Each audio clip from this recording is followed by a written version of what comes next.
अमृतसर मजेठा हल्का गांव बघाली कला में जहरीली शराब से हुई 23 लोगों की मौत के बाद पूरे इलाके में मातम पसरा हुआ है।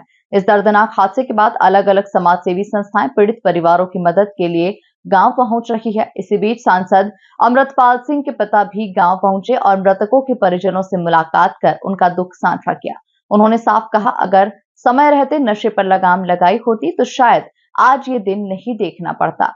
ग्रामीणों का भी यही कहना है कि नशा माफिया गांवों तक जड़े जमा चुके हैं, लेकिन प्रशासन की अनदेखी भारी पड़ रही है। ये जी मैं ਅਸੀਂ ਤੇ ਪਹਿਲਾਂ ਹੀ ਕਹਿ ਰਹੇ ਹਾਂ ਕਿ ਯੁੱਧ ਨਸ਼ਿਆਂ ਵਿਰੁੱਧ ਨਹੀਂ, ਜਿਹੜੇ ਨਸ਼ੇ ਨੂੰ ਰੋਕਣ ਵਾਲਿਆਂ ਵਿਰੁੱਧ ਹੈ ਯੁੱਧ ਇਹ ਸਾਰਾ। ਕਿਉਂਕਿ ਪਿਛਲੇ 3 ਸਾਲ ਤੋਂ ਤੁਸੀਂ ਦੇਖ ਰਹੇ ਜੋ ਇਹ ਸਰਕਾਰ ਨੂੰ ਲੋਕਾਂ ਨੇ ਬੜੇ ਚਾਵਾਂ ਨਾਲ ਲਿਆਂਦਾ ਸੀ ਕਿ ਸ਼ਾਇਦ ਸਾਡੇ ਬੱਚੇ ਨਸ਼ਿਆਂ ਤੋਂ ਬਚ ਜਾਣਗੇ, ਪਰ ਉਹਨਾਂ ਸਰਕਾਰ ਆਉਣ ਤੋਂ ਬਾਅਦ ਨਸ਼ਾ ਘਟਣ ਦੀ ਬਜਾਏ ਦਿਨ ਬ ਦਿਨ ਵੱਧ ਰਿਹਾ ਤੇ ਆਪਦਾ ਜਿਹੜੇ ਆ ਅੱਜ ਹਾਲਾਤ ਆ ਉਹ ਸਾਰੇ ਹੁਣ ਆਪਾਂ ਨੂੰ ਸਾਰਿਆਂ ਨੂੰ ਕੋਈ ਦੱਸਣ ਦੀ ਲੋੜ ਨਹੀਂ, ਕੋਈ ਪੁੱਛਣ ਦੀ ਲੋੜ ਨਹੀਂ।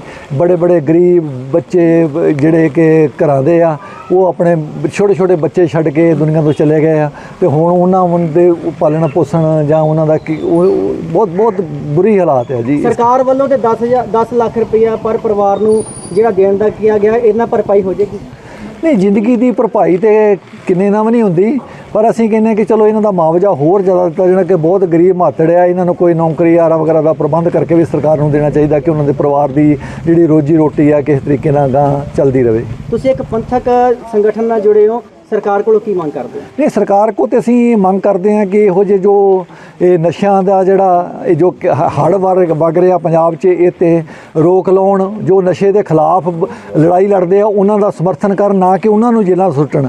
ते इस करके असीं ते चाहुंदे हां कि इन्हां परिवारां दी वध तों वध मदद करो ते इन्हां नूं जो अपने पैरां सिर खड़े होण। ये मेरे मास्टर जी थे, मेरी मम्मी के जीजा जी के थे, और ये डेथ हुई है शराब पीने से।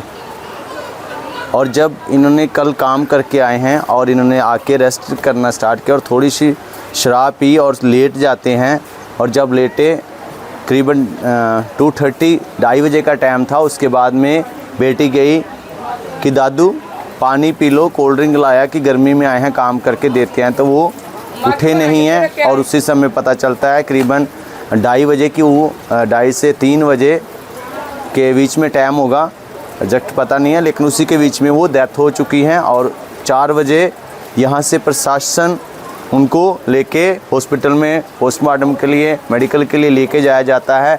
और कल के ही लोग आए हुए हैं यहाँ पे, और बच्चे छोटे छोटे हैं, कुछ खाया नहीं है। जैसे कुछ रिश्तेदार इन्होंने जम्मू में शादी की थी, जम्मू से भी आए हुए हैं हमारे भाई साहब। और क्या कर रही है हमारी सरकार, हमारा मेडिकल स्टाफ क्या कर रहा है, जो कल का अभी तक मेडिकल नहीं हुआ और अभी तक बॉडी घर पे नहीं आई, और कब संस्कार होगा, कब आगे क्या होगा। और मैं बताना चाहता हूँ सरकार को, मान सरकार को, कि जो ये नशा तस्कर है ये आखिर कब तक बंद होगा, ये कब बंद होगा। अभी करीबन 23 मौतें हो चुकी है, और उससे पहले बेगुनाह की बहुत सारी मौतें हो गई हैं। जैसे अभी बीते दिनों में हमारे पुलवामा पे इनोसेंट लोगों को मारा गया है, वो सेम स्टोरी हमारे यहाँ पे हुई है।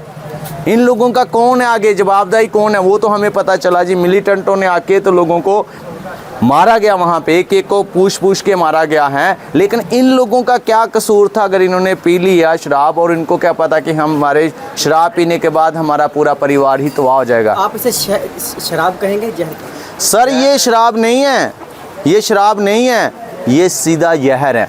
और ये जहर है। मैं पूछ रहा था बेटी क्या हुआ, तो कह रही जैसे दादू लेटा उसके बाद उठी नहीं उसने कुछ हिलाया नहीं, कुछ किया, बस वो सो गया। और वैसे वहाँ पे ही उसकी टांगें भी आकड़ चुकी थी और कोई सीधी भी नहीं हो रही थी। ये बहुत जहरीला एक पॉइजन है और जहर है, जिसके कारण हमारे इतने लोगों के पूरे गांव, इसी गांव में सर 8 मौतें हो चुकी अभी तक, और उससे पहले बहुत सारी हुई हैं, लेकिन किसी ने ध्यान ही नहीं दिया। कुछ ने लोगों का हार्ट अटैक हो गया, कुछ हो गया, इनको इसी कारण से ये इनकी डेथ हो गई। लेकिन इन 2 दिनों के अंदर हमारे इन 3 गांवों के बीच में बहुत ही ज़्यादा एक्सपायर हो गए नौजवान लोग यहाँ से मारे चुके हैं। मेरी गुजारिश है हमारे पुलिस महकमे से, एक्साइज और जितनी भी हमारी एजेंसी हैं, आखिर ये कब तक ये बंद होगा और हमारे लोग परिवार को अपने से जुदा नहीं कर पाएंगे। और सरकार से आप क्या मांग करते हैं? सरकार से मैं ये मांग करता हूँ, इस परिवार के कैसे गुजारा होगा, इन परिवार का किसके सहारे